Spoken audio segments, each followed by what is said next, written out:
जनता जनार्दन को सादर नमन। मैं हूँ कमला प्रसाद शर्मा, संस्थापक नेताजी सुभाष चंद्र बोस स्मृति समिति, गाँव माही, पोस्ट जमुआ, जिला मिर्जापुर, यूपी। Mobile number 9956612627। महानुभावों, आज़ादी के 73 साल बीत चुके। भारत सरकार की दृढ़ इच्छा शक्ति के अभाव में नेताजी सुभाष चंद्र बोस के जीवन की रहस्यमय गुत्थी आज तक नहीं सुलझ सकी, जबकि अनेक साक्ष्यों और प्रमाणों से यह सिद्ध हो चुका है कि नेताजी की मौत ताइहोकू हवाई दुर्घटना में 18 अगस्त 1945 को हुई थी और जापान के रिंकोजी मंदिर में रखा अस्थि अवशेष नेताजी सुभाष चंद्र बोस का ही है। क्रांतिवीर सुभाष नामक पुस्तक लिखने का मेरा मुख्य उद्देश्य यही है कि नेताजी सुभाष चंद्र बोस का अस्थि अवशेष जापान से ससम्मान भारत लाया जाए।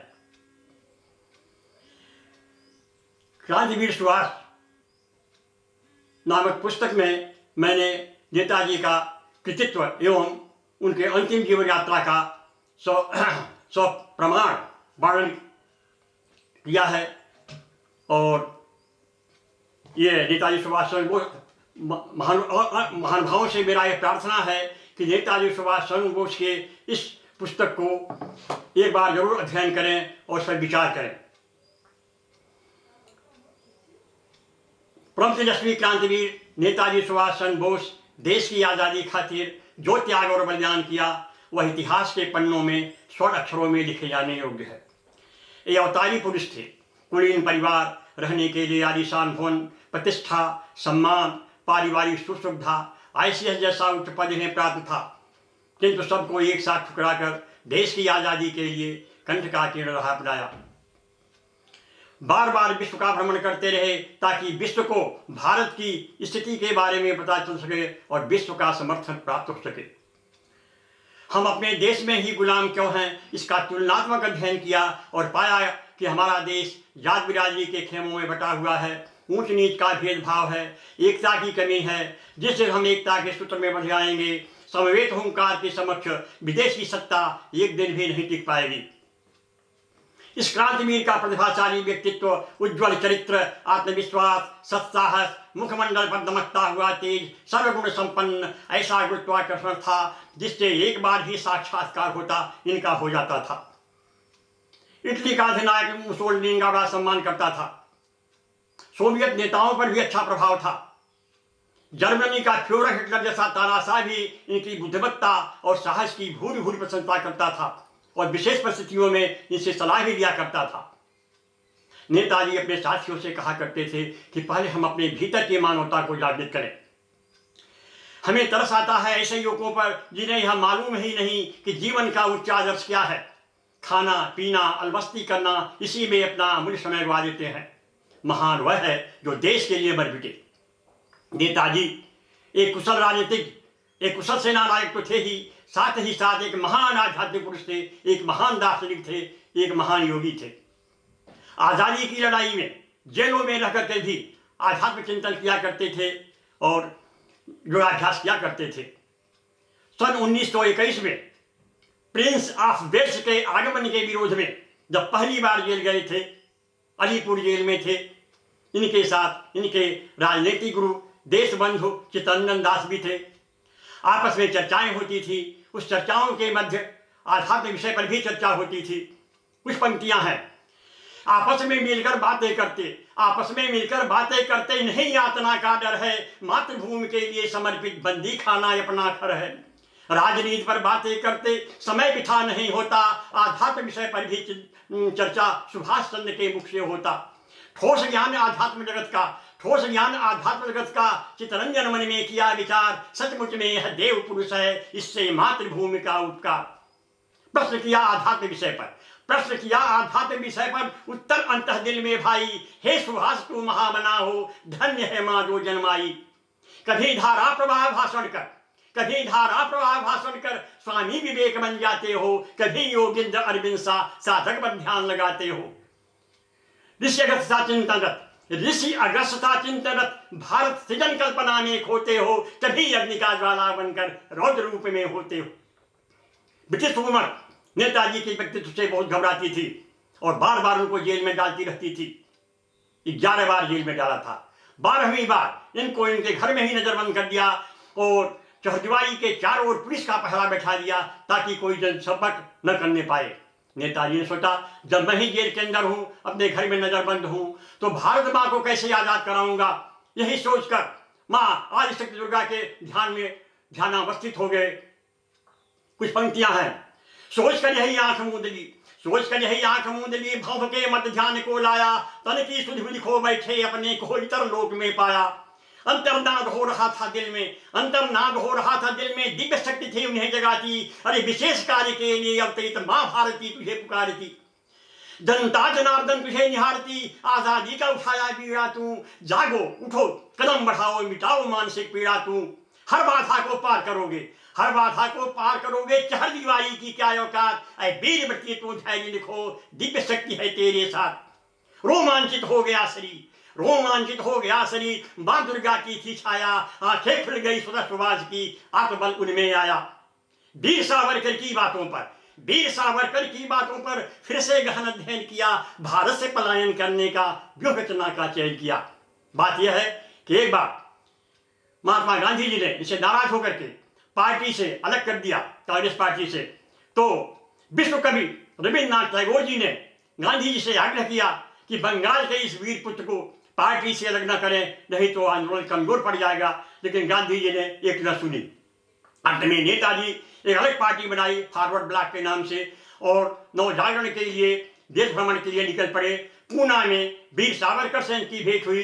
वीर सावरकर ने इनकी विशेष प्रतिभा को देखकर इनसे कहा कि द्वितीय विश्व युद्ध के बादल मंडरा रहे हैं, अंग्रेज कमजोर पड़ रहे हैं, आप विदेश में जाकर प्रवासी भारतीयों को संगठित करके धुरी राष्ट्र की मदद से भारत पर सशस्त्र आक्रमण करें, आपको सफलता मिलेगी। और यही बात आरएसएस के संस्थापक हेडगेवार ने भी कहा था सन 1927 में कि आप विदेश में जाकर प्रवासी भारतीयों को संगठित करें। नेताजी को अब समय आ गया, वही बात याद आ गई, तो वीर सावरकर की बातों पर फिर से गहन अध्ययन किया, भारत से पलायन करने का व्यूह रचना का चयन किया। इनके व्यूह रचना में इनके भतीजे शिशिर बोस भी थे। एक रात अंधेरी रात में अपना वेश बदलकर चौहदीवारी से छलांग लगाकर दबे पांव बाहर निकले। कुछ दूरी पर शिशिर बोस कार लेकर खड़े थे और कार में बिठाया अपने निवास स्थान की ओर लेकर चले। वहां पर सारी व्यवस्था थी, 2 हथियारबंद पठान साथ में थे और लाहौर की ओर रवाना हुए। छुपते छुपते लाहौर पहुंचे। वहां पर उनके मित्र भगत राम तलवार रहते थे, इनका बड़ा सम्मान किया। वह दिन था 26 जनवरी सन 1941। वहां से भेंट हुई भगत राम से और उनको लेकर के अफगानिस्तान के लिए रवाना हुए। उभर खाबर रास्ते को पार करते हुए, कभी पैदल, कभी कार से, कभी तागे से, सीआईडी से बचते हुए अफगानिस्तान में प्रवेश किया और काबुल नदी के किनारे पहुंचे। तो वहां पर भगत राम ने उनको वही तैयारी के लिए छोड़ दिया और अपने मित्र उत्तमचंद के घर ढूंढने के लिए निकल पड़े। कुछ पंक्तियां हैं।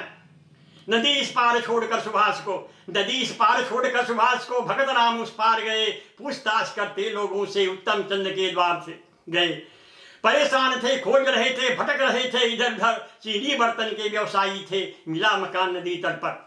दोनों मित्र मिलकर आपस में कुशल क्षेम की बात किया। उत्तमचंद से कहा धीरे से, सुभाष चंद्र को साथ लिया। कुछ दिन के लिए अतिथि बनेंगे, पार छोड़कर आया हूँ, मदद करनी है उनकी, आपको बहुत ढूंढ कर पाया हूँ।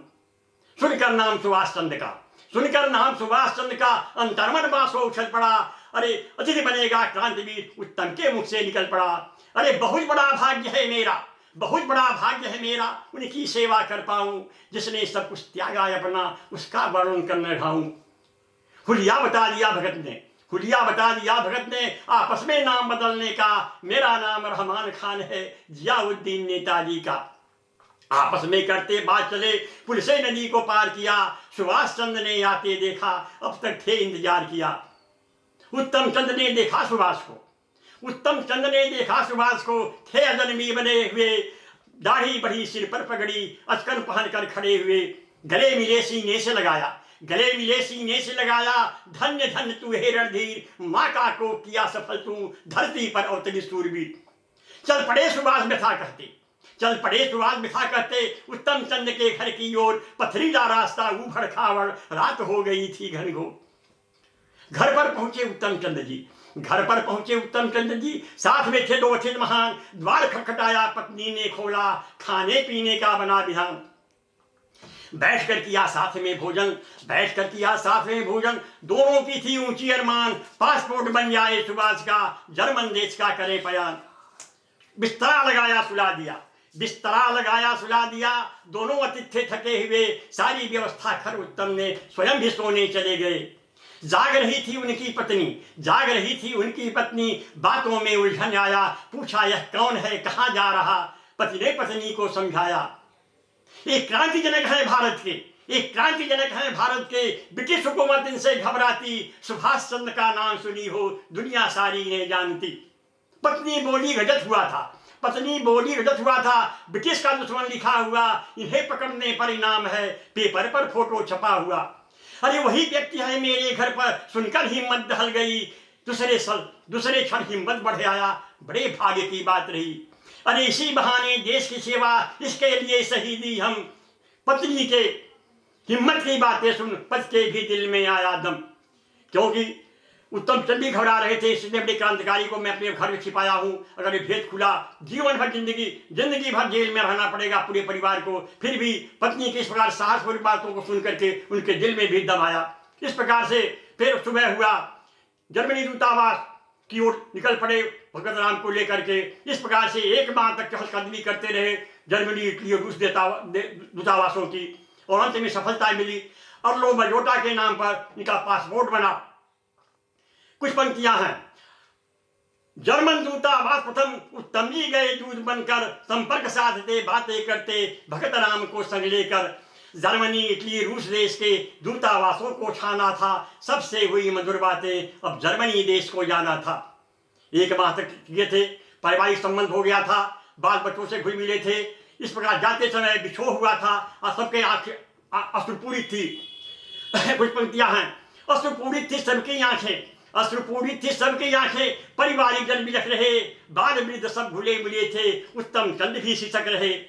भगत राम ने पूछा सुभाष से, भगत राम ने पूछा सुभाष से, आंखों में आंसू भरकर, अब कब फिर संगम होगा, यह जुदाई हो रही कष्टकर। तो नेताजी सुभाष चंद्र बोस ने कहा, आजाद होगा देश जल्द ही, आजाद होगा देश जल्द ही, फिर हम सब होंगे एक साथ, तिरंगा झंडा फहराएंगे, स्वतंत्रता की होगी प्रभात। यही कहकर फिर जर्मनी देश के लिए रवाना हुए। रूस होते हुए जर्मनी पहुंचे। जर्मनी में हिटलर ने इनका गर्मजोशी से स्वागत किया, हाथ मिलाया और कहा, भारत की आजादी की लड़ाई में मैं आपके साथ हूं, लेकिन एक समस्या सुलझानी है आपको। लीबिया में हमारे सैनिकों से भारतीय सैनिक अंग्रेजों की तरफ से लड़ रहे हैं, उनको अपने व्यक्तित्व का असर दिखाएं और अपने पक्ष में लाएं। नेताजी ने इश्तहार छपाकर वायुयान के माध्यम से लीबिया के रण क्षेत्र में वितरित कराया। उसमें लिखा था, ऐ भारत के वीर सपूतों, अंग्रेज थोड़ी सी संख्या में भारत में आकर और भारतीयों को आपस में लड़ाकर अपना उल्लू सीधा कर रहे हैं, देश को गुलाम बनाए हुए हैं। इस समय मैं जर्मनी देश में हूं। जर्मन अंग्रेजों का दुश्मन है, दुश्मन का दुश्मन दोस्त होता है, जर्मन अपना है गैर नहीं। आत्मसमर्पण कर दो, हमें दूरी राष्ट्र से मिलकर अंग्रेजों पर सशक्त आक्रमण करना है और देश को आजाद कराना है। कर्नल हसन ब्रिगेडियर थे, 45,000 सेना के कमान में थी। स्टार मीटिंग की और एक राय होकर के जर्मन कमांडर के सामने आत्मसमर्पण कर दिया। दोनों देश का झंडा फहराया गया। नेताजी सुभाष चंद्र बोस युद्ध क्षेत्र में बुलाए गए, 45,000 सेना का कमान संभाला और हिटलर ने ड्रेसडन नगर, जहां कभी अमेरिकी दूतावास हुआ करता था, वहां आजाद हिंद फौज का हेडक्वार्टर, कार्यालय, सचिवालय, स्वतंत्र रेडियो प्रसारण की व्यवस्था, सारी व्यवस्था उसे मुहैया कराया। एक दिन नेताजी सुभाष चंद्र बोस ने आजाद हिंद फौज के निरीक्षण के लिए हिटलर को बुलाया। हिटलर आया, निरीक्षण किया, सलामी लिया और गदगद होकर कहा, ऐ भारत के वीर सपूतों, तुम लोग धन्य हो और धन्य है तुम लोगों के नेता सुभाष चंद्र बोस। मैं तो 8 करोड़ जर्मनी का अधिनायक हूं, पर तुम्हारे नेता सुभाष चंद्र बोस तो 40 करोड़ भारतीयों के हृदय सम्राट हैं, इनका दर्जा उनसे ऊंचा है, इनको सत सत नमन है। ये वाक्य थे हिटलर के। उसमें नेताजी का वो दबदबा था कि आइजनहावर, अमेरिका का राष्ट्रपति आइजनहावर और इंग्लैंड का चर्चिल प्रधानमंत्री जो था वो भी घबराता था, इनके बुद्धिमत्ता और बहादुरी और हिम्मत से उसका दाद देता था। तो इस प्रकार से पहले नेताजी का विचार रूस के रास्ते अफगानिस्तान होते हुए भारत पर आक्रमण करने का था, लेकिन इधर रूस से कुछ खटपट हो गई थी जर्मनी का, और फिर इस विचार बदल दिया। अब बर्मा के रास्ते पर भारत पर आक्रमण करने का योजना बना और जापान जाने की तैयारी में लग गए। और हिटलर ने भी हर साधन मुहैया करा और उनके अंगरक्षा के लिए जर्मनी अधिकारी और जापान के अधिकारियों ने अंगरक्षा के रूप में उनको दिया और एक पनडुब्बी की व्यवस्था की जो बाल्टिक सागर से रवाना हुआ और स्वीडन डेनमार्क होते हुए मेडागास्कर द्वीप पहुंचा। वहां पर जापानी पनडुब्बी पहले से तैयार थी, 10 घंटा पहले पहुंच चुकी थी। दोनों पनडुब्बियों का जो है संपर्क बना हुआ था। फिर वो जब जापानी पनडुब्बी पर सवार हुए और मोजाम्बिक चैनल को पार करते हुए पेनांग पहुंचे, फिर वहां से शिवांग हवाई अड्डे से हवाई जहाज से उड़ान भरे, टोक्यो पहुंचे। वहां पर जापान के सम्राट तेनेहिको से भेंट किया और तेनेहिको ने अपने शाही महल में इनको खोज दिया। प्रधानमंत्री से मिले, सेनापति सुयामा से मिले, फील्ड मार्शल काउंट तेराजी से मिले, सांसदों से मिले, संसद में भाषण दिया। अंत में सन 1943 में 21 अक्टूबर सन 1943 में आजाद हिंद सरकार की स्थापना की और 23 अक्टूबर को जापान सरकार ने इन्हें आजाद हिंद सरकार को अस्थायी मान्यता दी। इसके बाद Germany, Italy, Croatia, Thailand, Burma, Nanking, Manchukuo और अंत में आयरलैंड ने भी मान्यता दे दिया। इस प्रकार से नेताजी दक्षिण पूर्व एशिया के रहने वाले प्रवासी भारतीय आजाद हिंद फौज में नाम लिखाना शुरू किया। लाखों की संख्या इकट्ठा हो गई। इस प्रकार से कर के रूप में दक्षिण पूर्वी एशिया के भारतीय जो है कर के रूप में पैसा जमा करते थे बैंकों में। देखते देखते 8 करोड़ रुपया इकट्ठा हो गया। इससे सैन्य संचालन और सैन्य सामग्री खरीदने में मदद मिला। इस प्रकार से और 6 नवंबर को जापान ने जो अंडमान निकोबार अंग्रेजों से छीन लिया था वह नेताजी सुभाष चंद्र बोस को वापस कर दिया। तो नेताजी ने 1 डिवीजन सेना के साथ एसी चटर्जी को वहां का प्रशासक नियुक्त किया। बर्मा में युद्ध चल रहा था। आजाद हिंद फौज के सिपाही और जापानी सैनिकों ने मिलकर के बर्मा को आजाद करा लिया था। अब भारत से सीमा पर बर्मा में युद्ध चल रहा था। अब भारत पर आक्रमण करने का समय आ गया था। युद्ध की रणनीति को अंतिम रूप देने के लिए नेताजी सुभाष चंद्र बोस और फील्ड मार्शल काउंट तेराची की आजाद हिंद फौज के क्वार्टर रंगून में बैठक हुई। तेराची को आजाद हिंद पर विश्वास नहीं हो रहा था और आजाद हिंद फौज का कमान जापानी सेना के हाथ में देना चाहता था, लेकिन नेताजी को स्वीकार नहीं था। नेताजी चाहते थे कि आजाद हिंद फौज स्वतंत्र रूप से लड़े और जापान सेना उनके सहयोग में रहे और जिससे आजाद हिंद फौज के सिपाही अंग्रेजों का मर्दन करते हुए उनके सम्मान को बूटों तले रोकते हुए दिल्ली के लाल किले पर तिरंगा झंडा फहराए। अंत में सहमति इस बात पर बनी कि अगर आराकान मोर्चे पर आजाद हिंद फौज सफलता प्राप्त कर लेती है तो उसे स्वतंत्र सैन्य संचालन की स्वीकृति दी जाएगी। नेताजी ने यह शर्त स्वीकार कर लिया और उस समय गांधी ब्रिगेड, नेहरू ब्रिगेड, आजाद ब्रिगेड 3 ब्रिगेड थे। उन 3 ब्रिगेडों से अच्छे सैनिकों को छाड़कर एक चौथा ब्रिगेड बना, सुभाष ब्रिगेड, और इसके ब्रिगेडियर हुए शहनवाज खां और छठे हुए सैनिकों को लेकर के आराकान मोर्चा संभालने के लिए निकल पड़े। नेताजी सुभाष चंद्र बोस भी घोड़े पर सवार होकर सैनिक ड्रेस में आजाद हिंद फौज के उत्साहवर्धन के लिए मोर्चे पर पहुंचे और ललकारते हुए कहा, ऐ भारत के वीर सपूतों, इस जंगल, नदी, पहाड़ और झरनों के उस पार हमारी मातृभूमि है। वह जन्मभूमि हमें पुकार रही है, देश हमें पुकार रहा है, देशवासी हमें पुकार रहे हैं, हमारे सगे संबंधी पुकार रहे हैं। उठा लो हथियार और दुश्मन की छाती को चीरते हुए दिल्ली के लाल किले पर तिरंगा झंडा फहरा तो कहते हुए पहली गोली चलाकर आराकान मोर्चा खोल दिया। फौज की कठिन परीक्षा थी, फौज की कठिन परीक्षा थी, सहर्ष शब्द स्वीकार किया। सुहास पहली गोली चलाकर सेना को रण में उतार दिया। अरे सैनिकों का मुख चूम चूम उनमें साहस भर डाला। अब संभाल लिया मोर्चे को, लड़ने को होकर मतवाला। 4 फरवरी सन 1944 को युद्ध शुरू हुआ था और 14 फरवरी यानी 10 के दिन के अंदर आराकान मोर्चे पर आजाद हिंद फौज के दीवानों ने जीत का झंडा गाड़ दिया। अब काउंटर दिया, प्रसन्न हुआ और आजाद हिंद फौज को स्वतंत्र सैन्य संचालन की स्वीकृति दे दी। अब भारत से सबसे सीमा पर बर्मा में युद्ध चल रहा था जो है, तो सभी ब्रिगेडियर अपनी अपनी सेना लेकर आजाद हिंद फौज के ब्रिगेडियर मोर्चा संभाले हुए थे। तो झांसी रानी ब्रिगेड की ब्रिगेडियर लक्ष्मी सहगल जो नारी सेना की वो ब्रिगेडियर थी। विश्व में पहली बार ऐसा हुआ था, नारी सेना का संगठन नेताजी ने शुरू करा था। आज तो हर देशों में नारी सेना का संगठन है, चलता है। तो लक्ष्मी सहगल ने नेताजी से कोई मोर्चा संभालने के लिए निवेदन किया कि हमें भी कोई मोर्चा संभालने के लिए हमारी नारी सेना को भी दिया जाए। नेताजी ने कुछ हिदायतें देकर कालेवा मोर्चा संभालने का आदेश दिया। तो लक्ष्मी सहगल ने अपनी सेना लेकर के उभर खावर राज्यों को पार करते हुए, पठारी पहाड़ियों को पार करते हुए रात में अर्धरात में कालेवा मोर्चा, कालेवा पर कुछ पंक्तियां हैं। झांसी रानी रेजिमेंट का डॉक्टर लक्ष्मी नेतृत्व करती, अदम्य साहसी धीरवती वीरांगना कर्मनिष्ठ थी। परम सहयोगी सुभाष चंद्र की आजादी की दीवानी, झांसी रानी की थी ब्रिगेडियर स्वतंत्रता की सेनानी। चल पड़ी बटालियन लेकर अपनी कालेवा मोर्चा पर पहुंची, संभाल लिया मोर्चा जमकर, बनी नारियां रणचंडी। संधि संचालन उच्च कोटि का, दिशाना होती थी अचूक, दुश्मन की चाल समझती थी, कदमें रखती थी फूक फूक।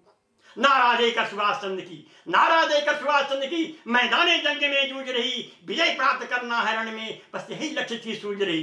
वीर बेश चमकता चेहरा, वीर बेश चमकता चेहरा, रण में इधर उधर लहराती थी, साक्षात काली दुर्गा बनकर दुश्मन को भूम चढ़ाती थी। हताहत हुई वीरंगनाएं, हताहत हुई वीरंगनाएं, पर दुश्मन को रण से भगा दिया, विजय किया कालेवा पर, नारी शक्ति को जगा दिया।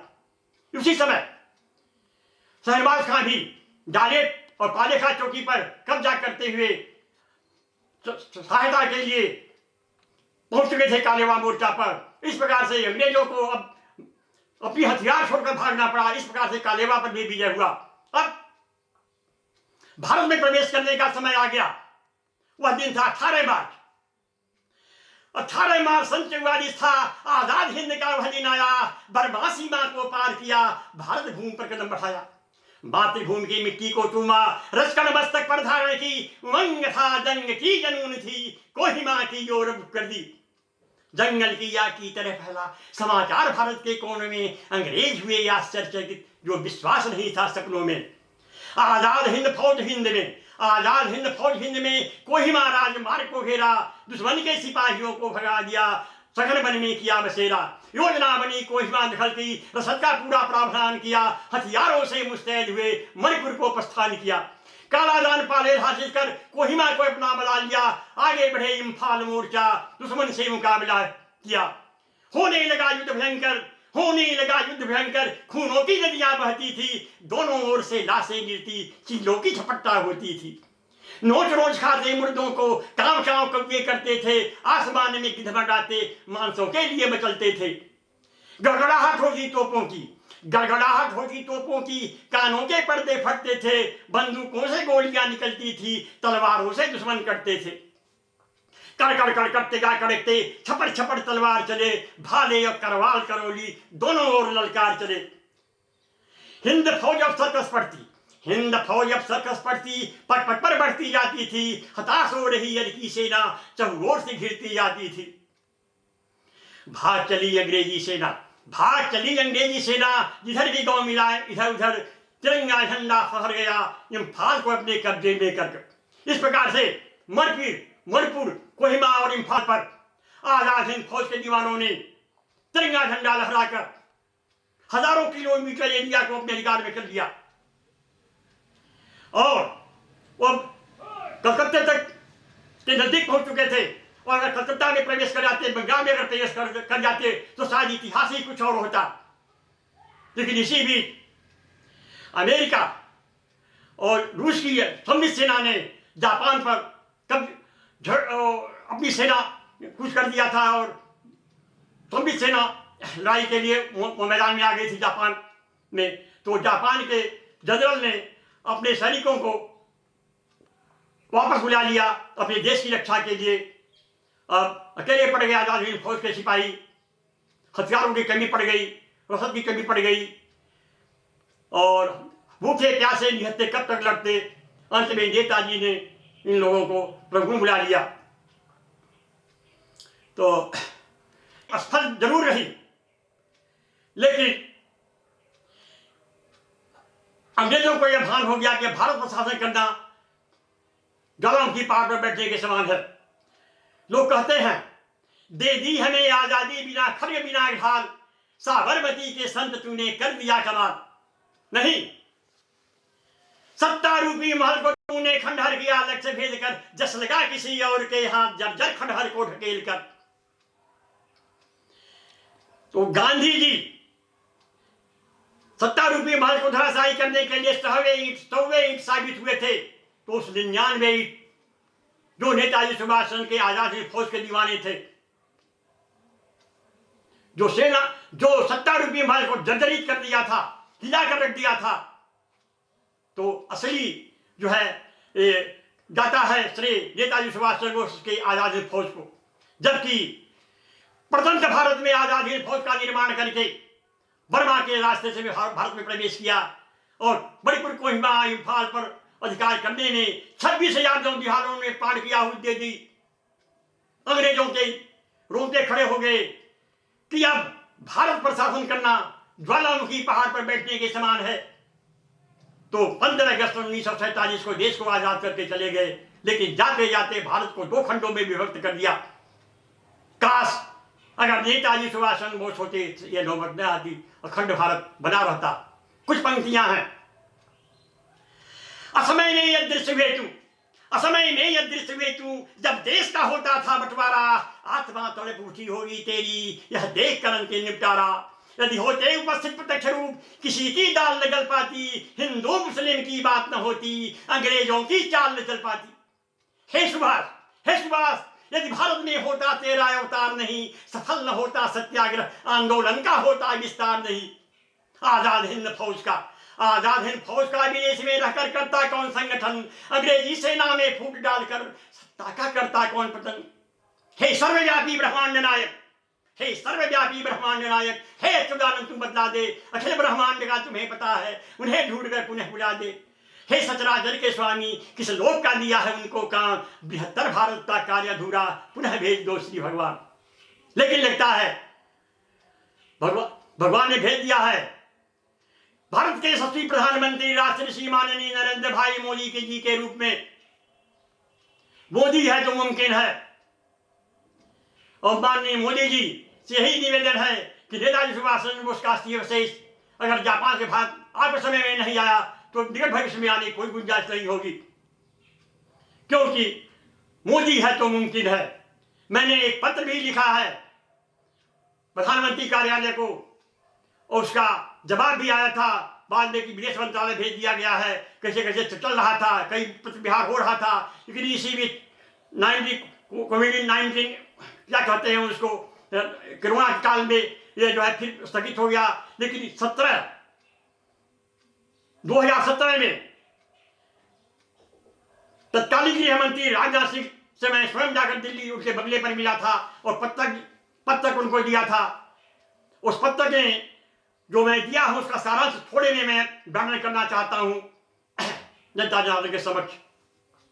जिस समय अप्रैल सन 1945 को अंग्रेज की सेना ने रंगून को चारों ओर से घेर लिया, उस समय नेताजी सुभाष चंद्र बोस आजाद हिंद फौज के हेडक्वार्टर रंगून में थे और अंत तक रहना चाहते थे। लेकिन उनके साथियों ने, शुभचिंतकों ने उनसे कहा कि आप बैंकॉक चले जाएं और वहां पर क्योंकि बैंकॉक और सिंगापुर समय सुरक्षित स्थान था, वहां पर आजाद हिंद फौज और जापानी सेना का वर्चस्व था। नेताजी ने 300 अंगरक्षक सैनिकों को लेकर 24 अप्रैल 1945 को रवाना हुए और 14 मई को बैंकॉक पहुंचे और अपने 300 अंगरक्षक सैनिकों को छितांग नदी पार कराया, स्वयं भी पार हुए। कुछ दिन बैंकॉक में रहने के पश्चात सिंगापुर के लिए रवाना हुए। वहां पर सिंगापुर में 8 जुलाई को कनाट डाई प्लेस के सामने सियोनान स्थान पर शहीद स्मारक की आधारशिला रखी और झांसी रानी ब्रिगेड की ब्रिगेडियर डॉक्टर लक्ष्मी सागर इनको मंच तक ले गई। वहां पर आजाद हिंद फौज के टुकड़ी ने नेताजी को गार्ड ऑफ ऑनर दिया और जापानी सैनिकों ने भी अपनी प्रथा के अनुसार सर झुकाकर नेताजी का सम्मान किया। नेताजी ने वहां पर उस शहीद स्मारक पर श्रद्धांजलि अर्पित की, पुष्पांजलि अर्पित की। इसके बाद कुछ दिनों से सेरमबंद तिगरी में अपने साथियों के साथ रुके हुए थे। उसी समय 13 अगस्त को उनके प्रमुख सलाहकार गणपत और डॉक्टर संजीवैया आए और कहा नेताजी गजब हो गया, जापान ने मित्र राष्ट्र के सामने घुटने टेक दिए हैं और जल्दी ही आत्मसमर्पण करने वाला है। नेताजी ने कहा घबराने की कोई बात नहीं। नेताजी के मन में चल रहा था, रूस से संपर्क बना हुआ था और रूस जाकर रूस की मदद से पुनः अंग्रेजों पर आक्रमण करने का विचार था।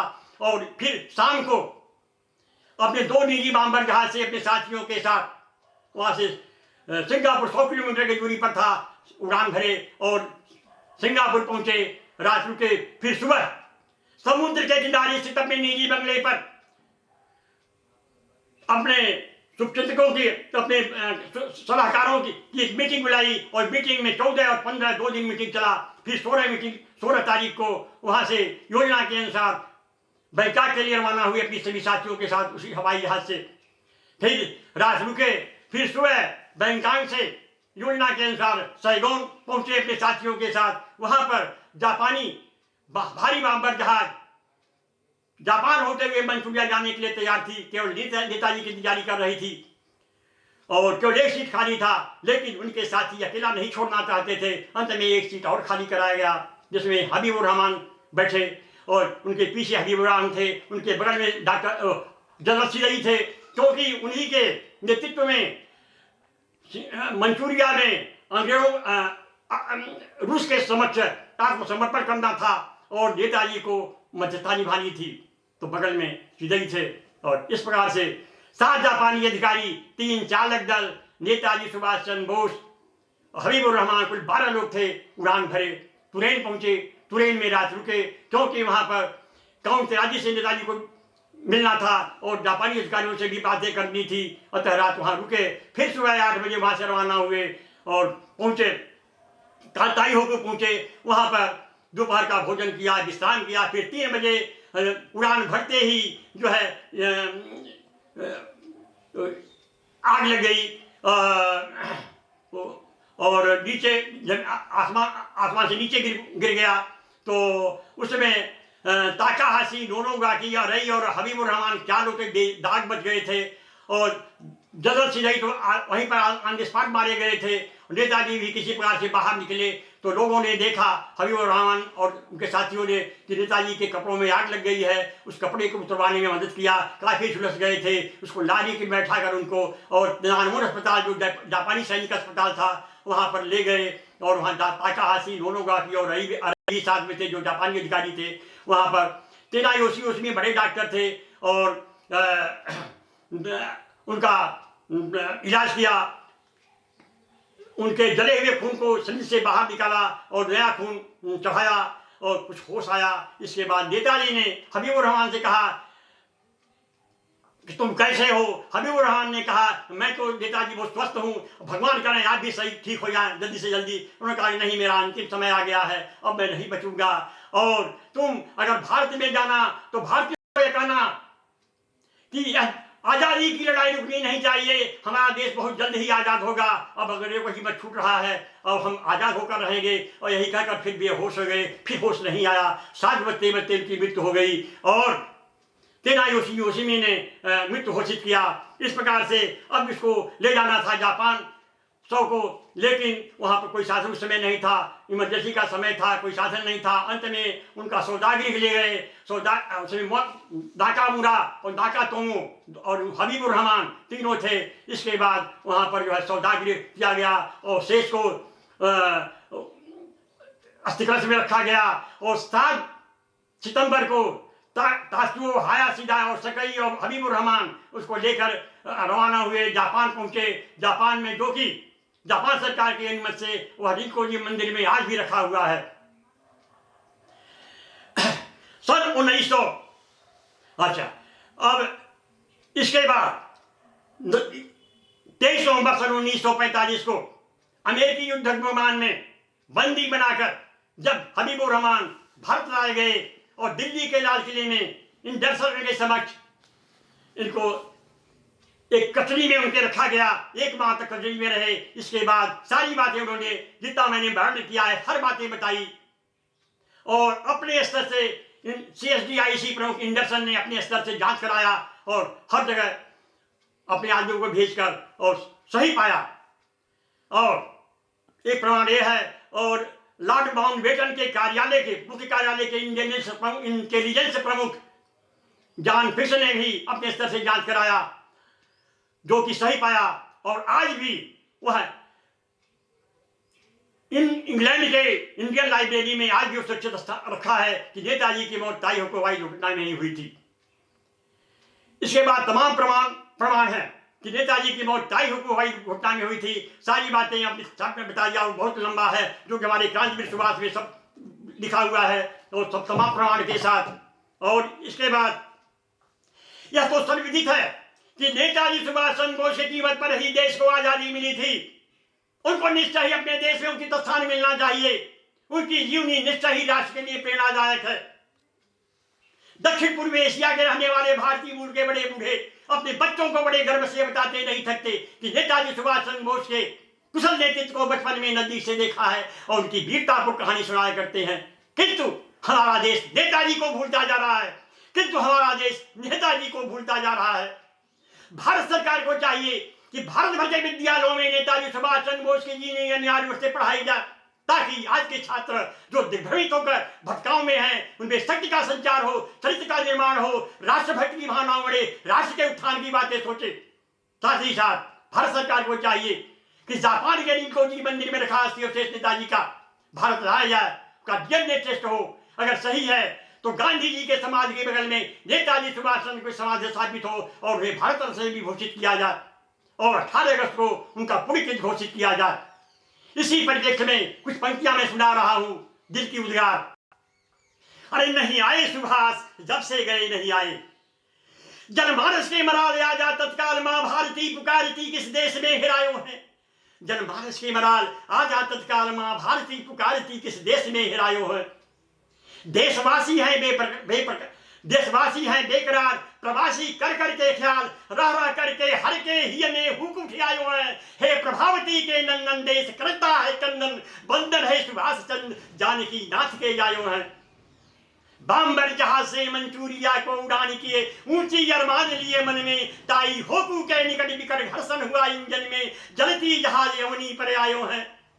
साथी हबीबुर रहमान जिनकी बची थी जान, पर तेरे तन का रग रग झुलसायो है। हालत हो गई बेहाल, हबीब ने पहुंचाया अस्पताल, पर बच न सका नवनिहाल, अस्थि अवशेष जापान लायो है। हे सूरवीर क्रांतिवीर, स्वतंत्रता के लिए अधीर, तोड़ने को जंजीर प्राण को गवायो है। जनमानस के मराल आजा तत्काल, मां भारती पुकारती किस देश में हेरायो है। सन 45 से अब तक खोजते रहे। रिंकोजी मंदिर स्थान है, अस्थि अवशेष वर्तमान है, जानता जहान है, पर भारत के कर्णधार अब तक बिसरायो हैं। जनमानस के मराल आजा तत्काल, मां भारती पुकारती किस देश में हेरायो है। सन 45 से अब तक खोजते रहे देशवासी, 3 आयोग सरकार भी बिठायो हैं, पर रहस्य रह गया आज तक, रहस्य के गर्त को खोज नहीं पायो है। जनमानस के मराल आजा तत्काल, मां भारती पुकारती किस देश में हेरायो है। सन 45 पर हो बुलंद खास, सन 45 पर हो बुलंद खास, 80 से जापान से लाने का हो प्रयास, बापू के बगल में समाधिस्थ हो सुभाष, तब कमल खिलेगा हर दिल में। अब अच्छे दिन आयो हैं जनमानस की मराल, आ जा तत्काल माँ भारती पुकारती किस देश में हेरायो है। तो माननीय भारत के सचिव प्रधानमंत्री राष्ट्र श्री माननीय नरेंद्र भाई मोदी से मेरा प्रार्थना है, वहां तक खबर होना चाहिए मीडिया के माध्यम से कि नेताजी का अस्थि अवशेष, क्योंकि उनकी पुत्री अनिता बोस का भी यही कहना है, और आजाद हिंद सरकार के जो प्रत्यक्षदर्शी हैं शाहनवाज खां, हबीबुर रहमान, एम.जेड कयानी, डॉक्टर लक्ष्मी सहगल, गुरबख्श ढिल्लो और भास्कर मेनन आदि सभी उनके प्रत्यक्षदर्शी हैं, सबका यही कहना है। 3 आयोग बैठे थे, 3 आयोग के सामने भी उन्होंने सब लोगों ने कहा था कि नेताजी की मौत ताई हो तो हवाई दुर्घटना में ही हुई थी, और तो भारत आना चाहिए ससम्मान, उसका डीएनए टेस्ट हो। उस लक्ष्मी सर वो अनिता बोस तो कहती हैं कि मेरे पिताजी ऐसे बुजदिल नहीं थे कि शालीमारी आश्रम के बाबा जी बनकर घूमे या फैजाबाद के गुमनामी बाबा होकर घूमे, ऐसा नहीं है। अगर नेताजी जिंदा होते, पिता हमारे जिंदा होते तो अपने परिवार से जरूर भेंट करते, परिवार से उनका आगाज प्रेम था। अतः उनका कहना है कि नेताजी का भारत और जापान के सरकार मिलकर के उनका डीएनए टेस्ट कराएं, सारी बातें अपने आप खुल जाएगी। डीएनए टेस्ट क्यों नहीं होता, होना चाहिए, जबकि आज के युग में एक बात से मालूम हो जाता है कि क्या चीज है। उसका तो अस्थि अवशेष बना हुआ है, खोपड़ी का एक अंश है, गले का हड्डी का है, 2 दांत हैं उसमें रखे हुए अस्थि अवशेष में, इस सब का डीएनए टेस्ट होना चाहिए। इसमें क्या है, ये सब बातें हैं। इसीलिए मैंने एक अपनी मन की बात एक छोटा रचना और मैं सुनाऊंगा चंद लाइन का, इसके बाद में विराम दे दूंगा। सच कहता हूं दिल में आता, ये मेरे दिल का उद्गार है, कोई सुनने वाला नहीं है। मैं तो मिर्जापुर के एक देहात में रहने वाला ही गांव का निवासी हूं, मैं कोने में पड़ा हुआ हूं। मैं कहा किससे क्या बात करूं, जो कुछ ये कहता भी हूं तो इधर का उधर बात अनसुनी कर देते हैं। इसलिए मैंने एक कविता, एक रचना चंद लाइन की है। सच कहता हूं दिल में आता, सच कहता हूं दिल में आता, कविता एक बनाऊं मैं, पर सभी मीत कतराते रहते, किसको गीत सुनाऊं मैं। चकाचौंध की दुनिया में भाग दौड़ है मचा हुआ, किससे पूछूं किसे बुलाऊं, मन की व्यथा सुनाऊं मैं। सच कहता हूं दिल में आता, कविता एक बनाऊं मैं, पर सभी मीत कतराते रहते, किसको गीत सुनाऊं मैं। है रहस्य की गुत्थी उलझी, है रहस्य की गुत्थी उलझी, अब तक कोई समझ पाए, और उलझता चला गया जब कोई सुलझाने की बात चलाए। अरे देश के लिए मरे मिटे जो, उनका गुण गाऊं मैं। सच कहता हूं दिल में आता, कविता एक बनाऊं मैं, पर सभी मीत कतराते रहते, किसको गीत सुनाऊं मैं। घर बारियों देश को छोड़ा, अरे घर बारियों देश को छोड़ा, स्वयं अपने को मिटा दिया, आंदोलन का बिगुल बजाया, हमने उनको भुला दिया। अरे सत्ता का सुख भोग रहे जो, सत्ता का सुख भोग रहे जो, उनसे अर्ज लगाऊं मैं। सच कहता हूं दिल में आता, कविता एक बनाऊं मैं, पर सभी मीत कतराते रहते, किसको गीत सुनाऊं मैं। हे सुभाष, हे सुभाष तुम कहां छिपे हो, हे सुभाष तुम कहां छिपे हो, अब तक कोई खोज न पाए। अरे कब आओगे भारत में फिर, भारत माता तुझे बुलाए। जनमानस है तुझे निरखती, जनमानस है तुझे निरखती, नैनों में नीर छिपाए। पलक पावड़े बिछी हुई है, विरह वेदना गाऊं मैं। सच कहता हूं दिल में आता, कविता एक बनाऊं मैं, पर सभी मीत कतराते रहते, किसको गीत सुनाऊं मैं। पत्रकार कवि लेखक नेता, ये सब चौथे लोकतंत्र के चौथे स्तंभ हैं। इस बात को हमारे दूर तक पहुंचावे, पूरे भारतवर्ष में मीडिया वाले इस पर ध्यान दें। पत्रकार कवि लेखक नेता सभी मिली रहस्य पर करे विचार, अस्थि अवशेष जापान देश से भारत लाए जनप्रिय सरकार। बापू के बगल में समाधिस्थ कर सुभाष को, भारत रत्न का हो पुरस्कार। संतुष्टि मिले दिवंगत को, सुशासन पर बलि जाऊं मैं। सच कहता हूं दिल में आता, कविता एक बनाऊं मैं, पर सभी मीत कतराते रहते, किसको गीत सुनाऊं मैं। जय हिंद, जय भारत, जय सुभाष, जय श्री मोदी, हर हर महादेव।